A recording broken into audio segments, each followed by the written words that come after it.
Praise the lord. ఈరోజు దేవుని వాగ్దానము, నీ దేవుడు నీకు బలము కలుగ నియమించి ఉన్నాడు. దేవా, నీవు మా కొరకు చేసిన దానిని బలపరచుము. కీర్తనల గ్రంథము 68వ అధ్యాయము 28వ వచనము. సహోదరి సహోదరులారా, ఈ వాక్యం చాలా శక్తివంతమైనది. ఇది దేవుడు మనకి ఇచ్చే బలాన్ని మరియు ఆయన మన జీవితంలో ప్రారంభించిన కార్యాన్ని ఆయనే సంపూర్ణం చేస్తాడనే నమ్మకాన్ని తెలియజేస్తుంది. ఇక్కడ నీ దేవుడు నీకు బలము కలుగ నియమించి ఉన్నాడు అని వ్రాయబడి ఉంది. దీని అర్థం మనకు కలిగే శక్తి లేదా సామర్థ్యం యాదృచ్ఛికంగా వచ్చింది కాదు.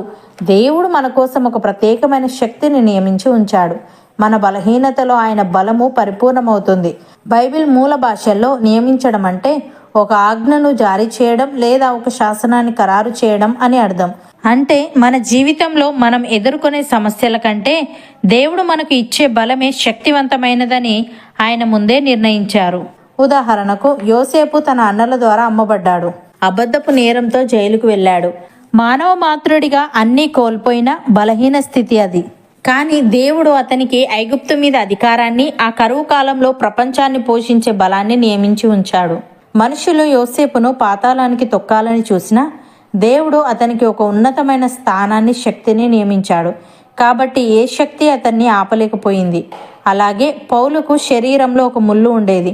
అది తొలగించమని అడిగినప్పుడు దేవుడు ఇలా అన్నాడు, నా కృప నీకు చాలును, బలహీనత యందు నా బలము పరిపూర్ణమగును అని.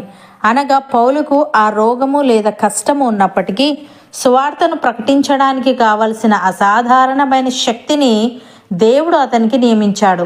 ఆ శక్తి వల్లే అతను అంత కష్టంలోనూ అనేక దేశాల్లో సంఘాలను స్థాపించగలిగాడు. ప్రియులారా, ఒక రాజు ఒక వ్యక్తికి రక్షణ కల్పించాలని శాసనం చేస్తే ఆ రాజ్యంలో ఎవరూ అతన్ని ఏమీ చేయలేరు. అలాగే సర్వశక్తిమంతుడైన దేవుడు మనకు బలము కలగాలని నియమించినప్పుడు మనల్ని ఎవరూ ఆపలేరు. రెండవదిగా, దేవా, నీవు మా కొరకు చేసిన దానిని బలపరచుము అని ఉంది. దేవుడు మన జీవితంలో ఏదైనా ఒక మేలును లేదా కార్యాన్ని ప్రారంభించినప్పుడు అది మధ్యలో ఆగిపోకుండా అది మరింత స్థిరపడాలని మనం చేసే ప్రార్థన ఇది. మనము పొందుకున్న ఆశీర్వాదాలను కాపాడుకోవడానికి కూడా దేవుని సహాయం అవసరమని ఇది సూచిస్తుంది. ఉదాహరణకు, దేవుడు ఇజ్రాయేలీయులను ఐగుప్తు బానిసత్వం నుండి విడిపించాడు. ఇది ఆయన చేసిన కార్యం. అయితే వారు అరణ్యంలోనే ఉండిపోకుండా వాగ్దాన దేశమైన కనానులోనికి ప్రవేశించి అక్కడ ఇల్లు కట్టుకొని స్థిరపడటం అనేది బలపరచబడటం. దేవుడు మనల్ని ఒక సమస్య నుండి విడిపించినప్పుడు మళ్ళీ ఆ సమస్యలోకి జారిపోకుండా మన స్థితిని స్థిరపరచమని అడగాలి. ఉదాహరణకు, ఒక వ్యక్తి భయంకరమైన వ్యాధితో బాధపడుతూ ప్రార్థన ద్వారా లేదా వైద్యం ద్వారా కోలుకున్నాడు అనుకుందాం. ఆ వ్యాధి నయం కావడం దేవుడు చేసిన మేలు. కానీ ఆ ఆరోగ్యం మళ్ళీ క్షీణించకుండా శరీరం పూర్తిగా పుంజుకొని దృఢంగా మారడం అనేది దేవుడు ఆ స్వస్థతను బలపరచడం. కాబట్టి ప్రభువా, నీవు నాకు ఇచ్చిన ఈ ఆరోగ్యాన్ని బలపరచుము, నేను మళ్ళీ బలహీన పడకుండా చూడుము అని అతడు ప్రార్థించాలి. అందుకే దావీదు భక్తుడు, దేవా, నీవు మా కొరకు చేసిన దానిని బలపరచుము అని అడుగుతున్నాడు. అంటే, ప్రభువా, నీవు నాకు ఇచ్చిన ఈ రక్షణను, ఈ సంతోషాన్ని, ఈ దీవెనను ఎవరూ తాకలేనంతగా, కదిలించలేనంతగా స్థిరపరచు అని అర్థం. అపోస్తలుడైన పౌలు ఎఫెసీలకు రాస్తూ ఈ విధంగా అంటున్నాడు, మీరు అంతరంగ పురుషుని యందు శక్తి కలిగి ఆయన ఆత్మ వలన బలపరచబడినట్లుగాను, క్రీస్తు మీ హృదయములలో విశ్వాసము ద్వారా నివసించినట్లుగాను తన మహిమైశ్వర్యము చొప్పున మీకు దయచేయవలెననియు, మీరు దేవుని సంపూర్ణత యందు పూర్ణులగునట్లుగా ప్రేమయందు వేరుపారి స్థిరపడి సమస్త పరిశుద్ధులతో కూడా దాని వెడల్పు, పొడుగు, లోతు, ఎత్తు ఎంతో గ్రహించుకొనుటకును, జ్ఞానమునకు మించిన క్రీస్తు ప్రేమను తెలుసుకొనుటకును తగిన శక్తి గల వారు కావాలనని ప్రార్థించుచున్నాను అని. సహోదరి సహోదరులారా, ప్రభు యొక్క మహాశక్తిని బట్టి ఆయన యందు బలవంతులై ఉండుడి. మీరు అపవాది తంత్రములను ఎదిరించుటకు శక్తిమంతులగునట్లు దేవుడిచ్చు సర్వాంగ కవచమును ధరించుకొనుడి. ఏలే అనగా, మనము పోరాడునది శరీరులతో కాదు గాని ప్రధానులతోనూ, అధికారులతోనూ, ప్రస్తుత అంధకార సంబంధులకు లోకనాథులతోనూ, ఆకాశ మండలమందున్న దురాత్మల సమూహములతోనూ పోరాడుచున్నాము.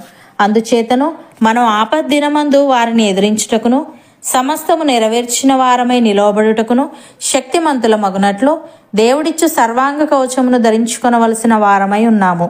అవును అన్నవారు నాతో పాటు ప్రార్థనలో ఏకీభవించండి. పరిశుద్ధుడా, ప్రేమగల తండ్రి, నీవు మాకు ఇచ్చే బలాన్ని మరియు నీవు మా జీవితంలో ప్రారంభించిన కార్యాన్ని నీవే సంపూర్ణం చేస్తావని, మాకు కలిగే శక్తి లేదా సామర్థ్యం యాదృచ్ఛికంగా వచ్చింది కాదని, నీవు మా కోసం ప్రత్యేకంగా నియమించి ఉంచావని, మా బలహీనతలో నీ బలము పరిపూర్ణమవుతుందని తెలియజేశావు. తండ్రి నీకు స్తుతులు. దేవా, మనుషులు యోసేపును పాతాళానికి తొక్కాలని చూసినా నీవు అతనికి ఒక ఉన్నతమైన స్థానాన్ని, శక్తిని నియమించావు కాబట్టి ఏ శక్తి అతన్ని ఆపలేకపోయింది. అలాగే నీవు మాకు బలము కలగాలని నియమించినప్పుడు మమ్మల్ని ఎవరో ఆపలేరు గనుక నీ యొక్క మహాశక్తిని బట్టి నీ యందు మేము బలవంతులమై ఉండుటకు సహాయము దయచేయమని, మేము పోరాడున్నది శరీరులతో కాదు గాని ప్రధానులతోనూ అధికారులతోనూ ప్రస్తుత అంధకార సంబంధులకు లోకనాథులతోనూ ఆకాశ మండలమందున్న దురాత్మల సమూహములతోనూ పోరాడుచున్నాము గనుక మేము ఆపద్దినమందు వారిని ఎదిరించుటకును సమస్తము నెరవేర్చిన వారమై నిలవబడుటకును శక్తిమంతుల మగునట్లు నీవిచ్చు సర్వాంగ కవచమును ధరించుకునే వారంగా ఉండుటకు కృపచూపమని, నీవిచ్చిన రక్షణను, సంతోషాన్ని, దీవెనలను ఎవరూ తాకలేనంతగా, కదిలించలేనంతగా నీవే స్థిరపరచమని యేసుక్రీస్తు నామమున ప్రార్థిస్తున్నాము తండ్రి. ఆమెన్.